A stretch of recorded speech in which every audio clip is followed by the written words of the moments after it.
सुप्रभात बच्चों। कक्षा 10वीं, विषय हिंदी, उपविषय पाठ 3 साना साना हाथ जोड़ी। और आज इस पाठ का हम व्याख्यान 3 पढ़ेंगे। इसके 2 व्याख्यान हम पहले पढ़ चुके हैं और यह पाठ आपकी पाठ्य पुस्तक कृतिका में से लिया गया है। पाठ की लेखिका है मधु कांकरिया। पाठ का नाम साना साना हाथ जोड़ी।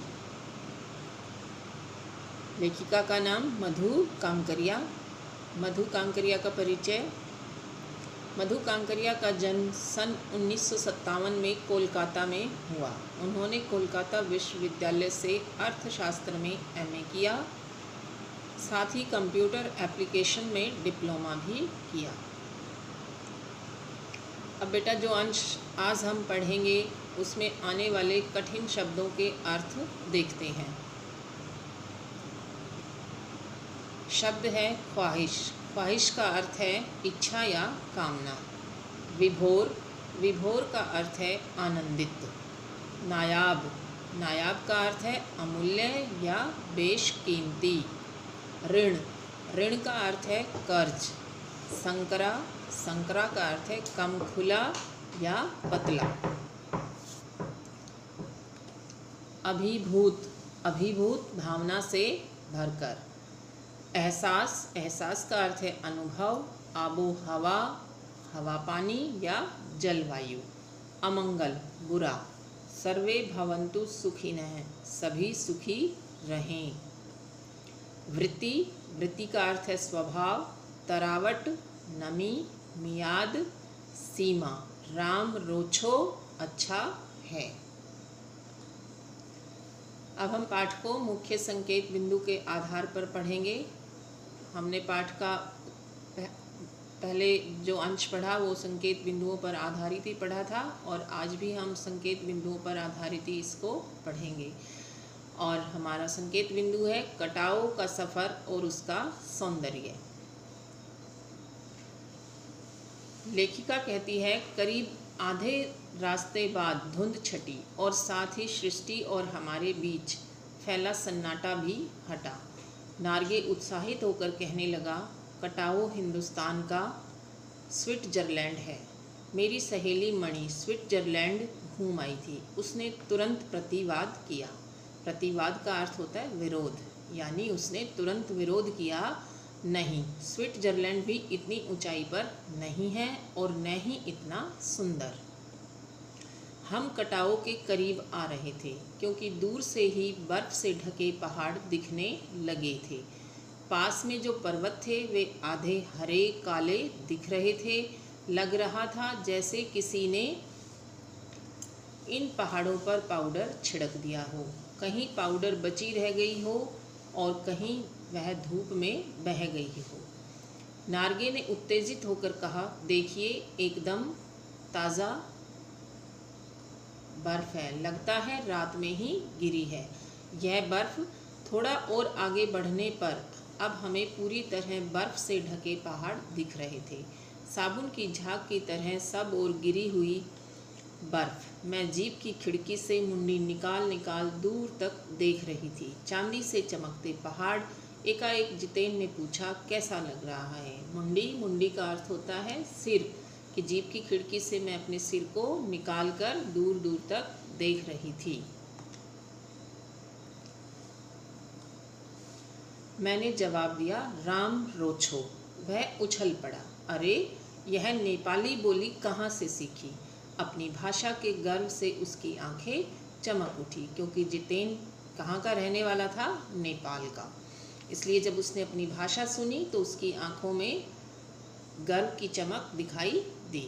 चेहरा इतराने लगा और तभी किसी चमत्कार की तरह हल्की हल्की बर्फ एकदम महीन महीन, महीन का अर्थ होता है बिल्कुल बारीक, मोती की तरह गिरने लगी। तिमरो माया संधई मलाई सतांच।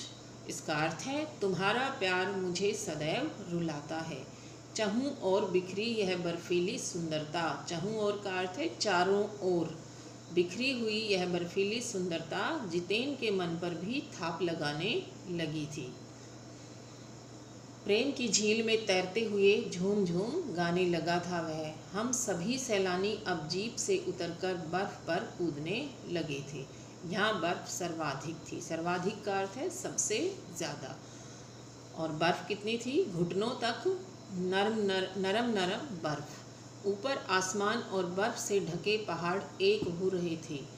कई सैलानी बर्फ पर लेटकर, सैलानी घूमने के लिए आए हुए यात्री, हर लम्हे, लम्हे का अर्थ होता है हर पल की रंगत को, खूबसूरती को कैमरे में कैद करने में लगे थे।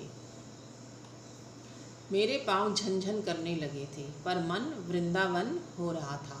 भीतर जैसे देवता जाग गए थे। ख्वाहिश हुई कि मैं भी बर्फ़ पर लेटकर इस बर्फीली जन्नत को देखूं, कि मेरी भी इच्छा हुई कि मैं भी बर्फ़ पर लेटकर इस जन्नत को महसूस करूं, जी भर कर देखूं। पर मेरे पास बर्फ़ पर पहनने वाले लंबे लंबे जूते नहीं थे। मैंने चाहा कि किराए पर ले लूं, पर कटाओ यूमथांग और झांगू लेक की तरह टूरिस्ट स्पॉट नहीं था, यानी वो भ्रमण का स्थल नहीं बना हुआ था। इस कारण यहाँ झांगू की तरह दुनिया भर की तो क्या एक भी दुकान नहीं थी, यानी कटाओ में कोई दुकान नहीं थी। खैर, दनादन फ़ोटो खिंचवाने की बजाय मैं उस सारे परिदृश्य को अपने भीतर लगातार खींच रही थी, जिससे महानगर के डार्क रूम में इसे फिर देख सकूं। यानी मैं उसको अपने अंदर समा रही थी कि जब मैं वापस अपने शहर जाऊंगी तो मैं उसको दोबारा से देख सकूं। संपूर्णता के उन क्षणों में यह हिम शिखर मुझे मेरे आध्यात्मिक अतीत से जोड़ रहे थे।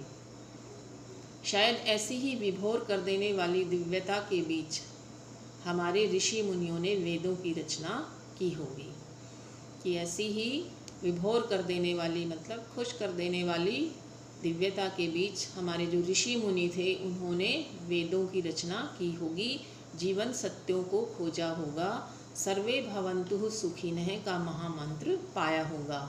सर्वे भवन्तु सुखिनः का अर्थ होता है सभी सुखी रहें। अंतिम संपूर्णता का प्रतीक वह सौंदर्य, ऐसा कि बड़ा से बड़ा अपराधी भी इसे देख ले तो क्षणों के लिए ही सही करुणा का अवतार बुद्ध बन जाए। कि ऐसी सुंदरता थी, अगर उसे बड़े से बड़ा अपराधी भी कोई देख ले तो पल भर के लिए ही सही, पर वह करुणा का अवतार, दया का अवतार बुद्ध बन जाए। और तभी दिमाग में कौंधा कि मिल्टन ने ईव की सुंदरता का वर्णन करते हुए लिखा था। ईव मिल्टन के द्वारा लिखी हुई कविता है। उन्होंने लिखा था कि शैतान भी उसे देखकर ठगा सा रह जाता था और दूसरों का अमंगल करने की वृत्ति को भूल जाता था, यानी दूसरों का बुरा करने का जो उसका स्वभाव था उसको भूल जाता था। मैंने मणि से पूछा क्या उसने पढ़ी है मिल्टन की वह कविता, पर मणि उस समय किसी दूसरे ही सवाल से जूझ रही थी। वह एकाएक दार्शनिकों की तरह कहने लगी। अब मणि ने दार्शनिकों की तरह लेखिका से क्या कहा, उसको हम आगे पढ़ते हैं। और संकेत बिंदु है प्रकृति द्वारा जल संचय की व्यवस्था। की प्रकृति ने जल संचय की व्यवस्था किस प्रकार से की है, मणि उसके बारे में क्या कहती है। ये हिम शिखर जल स्तंभ है पूरे एशिया के।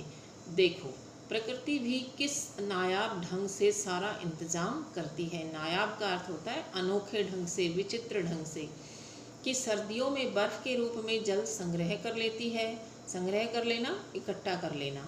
और गर्मियों में पानी के लिए जब त्राही त्राही मचती है, यानी हाहाकार मचता है, तो ये ही बर्फ़ शिलाएँ पिघल कर जलधारा बन हमारे सूखे कंठों को तरावट पहुंचाती है।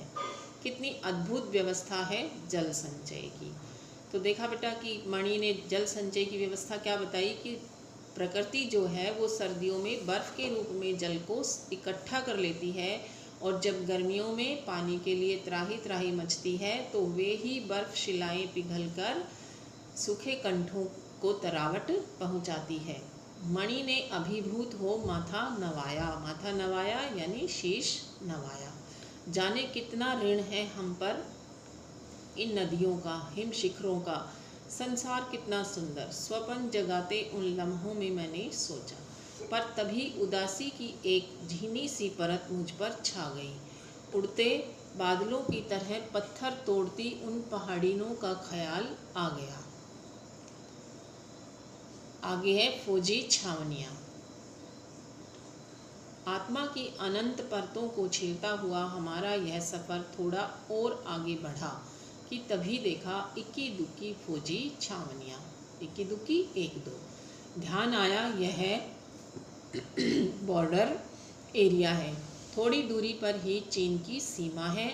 एक फौजी से मैंने कहा, इतनी कड़कड़ाती ठंड में, उस समय तापमान -15 डिग्री सेल्सियस था, आप लोगों को बहुत तकलीफ़ होती होगी। वह हंस दिया, एक उदास हंसी। कि जब लेखिका ने फौजी से कहा कि भाई इतनी ठंड में आप लोगों को बहुत तकलीफ़ होती होगी, तो फौजी के चेहरे पर एक उदास हंसी आ गई और उसने कहा, आप चैन की नींद सो सकें इसीलिए तो हम यहाँ पहरा दे रहे हैं। फेरी भेटूला, फिर मिलेंगे, कहते हुए जितेन ने जीप चालू कर दी।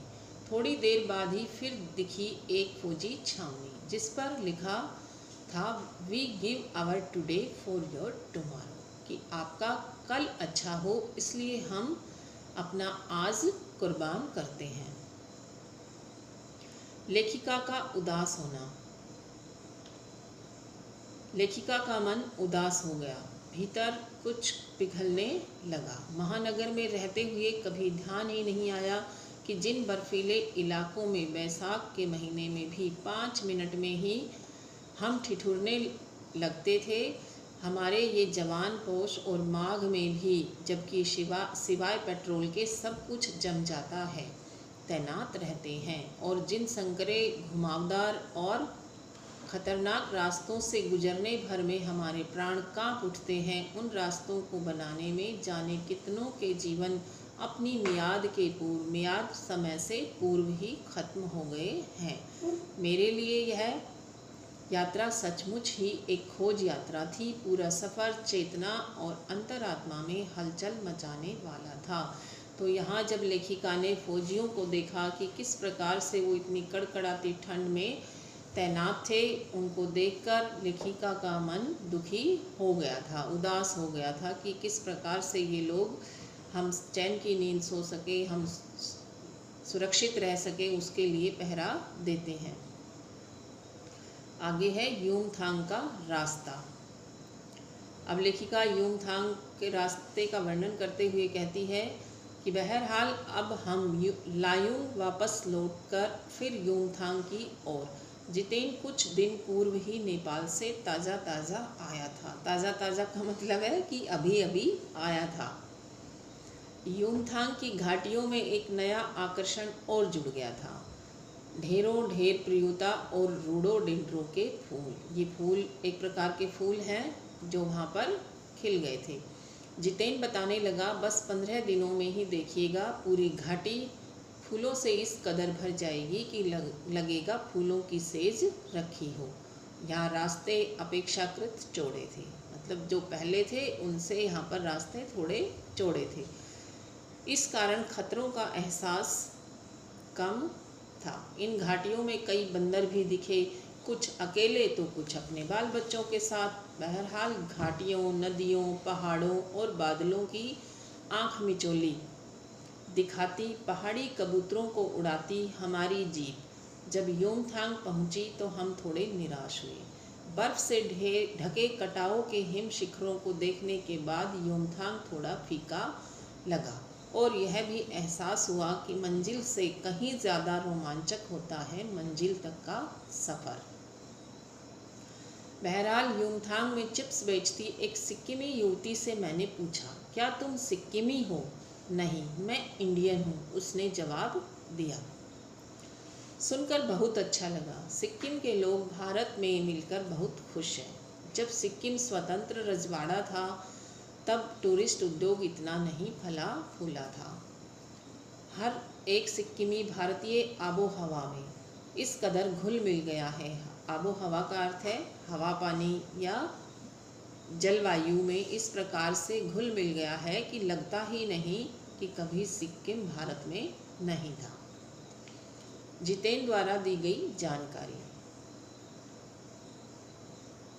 जीप में बैठने को हुए कि एक पहाड़ी कुत्ते ने रास्ता काट दिया। मणि ने बताया, ये पहाड़ी कुत्ते हैं, ये भौंकते नहीं हैं, ये सिर्फ चांदनी रात में ही भौंकते हैं। ये वहाँ के कुत्तों की विशेषता थी कि वो चांदनी रात में ही भौंकते थे। क्या विस्मय और अविश्वास से मैं उसे सुनती रही। क्या समुद्र की तरह कुत्तों पर भी पूर्णिमा की चांदनी कामनाओं का ज्वार भाटा जगाती है। खैर, लौटती यात्रा में जीप में भी जितेन हमें रकम रकम की जानकारियाँ दे रहा था। रकम रकम, जगह जगह की जानकारियाँ दे रहा था। मैडम, यहाँ एक पत्थर है जिस पर गुरु नानक के फुटप्रिंट हैं। कहते हैं यहाँ गुरु नानक की थाली से थोड़े से चावल छिटक कर बाहर गिर गए थे। जिस जगह चावल छिटक कर गिरे थे वहाँ चावल की खेती होती है। तो ये जितेन ने खेदों की विशेषता बताई। करीब 3-4 किलोमीटर बाद ही उसने फिर उंगली दिखाई। मैडम, इसे खेदुम कहते हैं। यह पूरा लगभग 1 किलोमीटर का एरिया है। यहाँ देवी देवताओं का निवास है। यहाँ जो गंदगी फैलाएगा वह मर जाएगा। तुम लोग पहाड़ों पर गंदगी नहीं फैलाते। उसने जीभ निकालते हुए कहा, नहीं मैडम, पहाड़, नदी, झरने, हम इनकी पूजा करते हैं। इन्हें गंदा करेंगे तो हम मर जाएंगे। तभी तो गंगटोक इतना सुंदर है, मैंने कहा। गंगटोक नहीं मैडम, गंतोक कहिए। इसका असली नाम गंतोक है। गंतोक का मतलब है पहाड़। मैं कुछ पूछती कि वह फिर चालू हो गया। मैडम, युमथांग भी पहले टूरिस्ट स्पॉट नहीं था। यह तो सिक्किम जब भारत में मिला उसके भी कई वर्षों बाद भारतीय आर्मी के कप्तान शेखर दत्ता के दिमाग में आया कि यहाँ सिर्फ फौजियों को रखकर क्या होगा। घाटियों के बीच रास्ते निकालकर इसे टूरिस्ट स्पॉट बनाया जा सकता है। आप देखिए, अभी भी रास्ते बन रहे हैं। हाँ, रास्ते अभी भी बन ही रहे हैं। नए नए स्थानों की खोज अभी भी जारी है। शायद मनुष्य की इसी असमाप्त खोज का नाम सौंदर्य है। मन ही मन में कहती हूँ, जीप आगे बढ़ने लगती है। तो बेटा, ये था हमारा आज का पाठ। और अब हमने आपको जो गृह कार्य दिया है उसमें हमारा पहला प्रश्न है,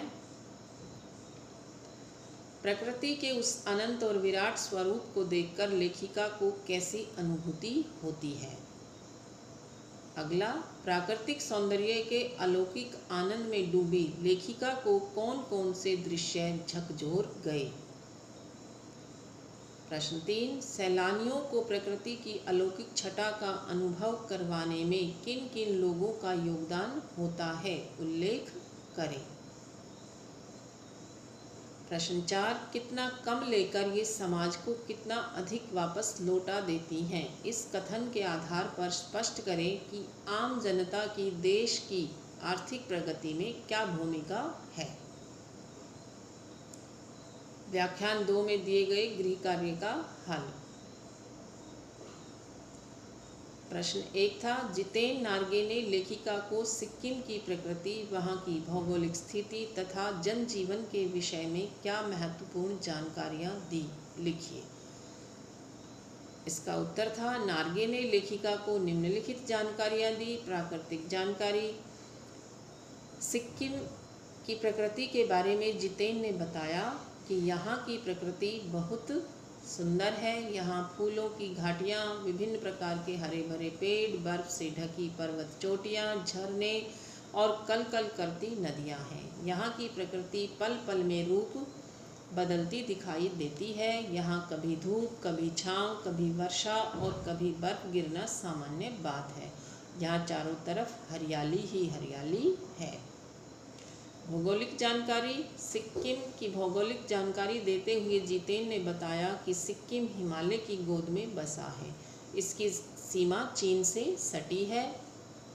पहले यह एक स्वतंत्र रजवाड़ा था, लेकिन अब यह भारत का अंग है। यहाँ का मौसम बहुत सुहावना है। यहाँ के रास्ते संकरे और खतरनाक है। खेती करना, पशु पालना और चाय के बागान यहाँ के लोगों का व्यवसाय है। जनजीवन की जानकारी, सिक्किम के लोगों के जनजीवन की जानकारी देते हुए जितेन ने बताया कि यहाँ के लोगों का जीवन बहुत ही कठिन है। इन्हें कठोर परिश्रम करना पड़ता है। स्त्रियाँ सड़कों पर पत्थर तोड़ती हैं। बच्चों को कई किलोमीटर की चढ़ाई चढ़कर स्कूल जाना पड़ता है। यहाँ आपको कोई भी चिकना और बर्फीला नहीं मिलेगा। यहाँ के लोग बौद्ध धर्म को मानते हैं। यहाँ नदी, झरनों आदि की पूजा करते हैं। अगला प्रश्न, लॉन्गस्टॉक में घूमते हुए चक्र को देखकर लेखिका को पूरे भारत की आत्मा एक सी क्यों दिखाई दी? उत्तर, लॉन्गस्टॉक में घूमते हुए चक्र को देखकर लेखिका को पूरे भारत की आत्मा एक जैसी दिखाई दी, क्योंकि नार्गे ने लेखिका को बताया कि यहाँ के लोगों का मानना है कि इस प्रेयर व्हील को घुमाने से सारे पाप धुल जाते हैं।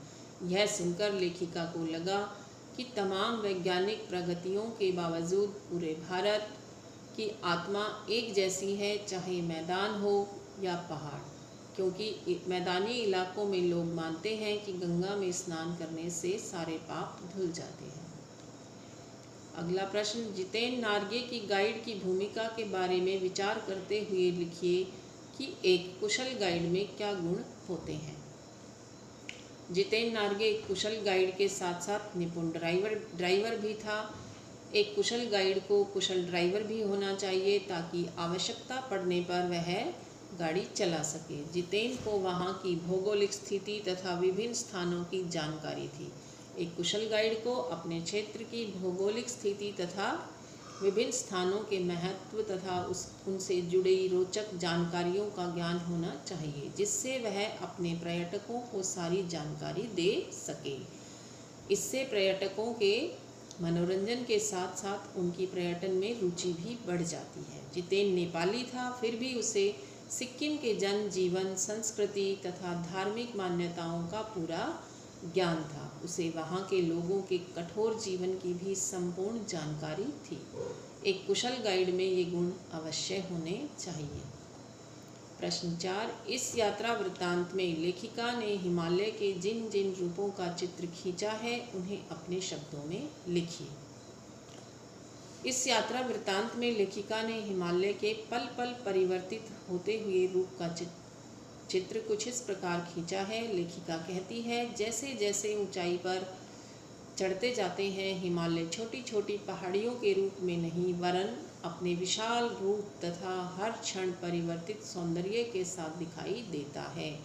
हिमालय कहीं गहरे रंग का मोटा कालीन ओढ़े तो कहीं हल्का पीलापन लिए तो कहीं पलस्तर उखड़ी दीवार की तरह पथरीला लगता है। ऐसा लगता है कि वहाँ किसी ने जादू की छड़ी घुमा दी हो। सब पर बादलों की एक मोटी चादर ओढ़ी नजर आती है। चारों तरफ स्वर्ग ही स्वर्ग लगता है। जहाँ तक नजर जाती है सौंदर्य ही सौंदर्य दिखाई देता है।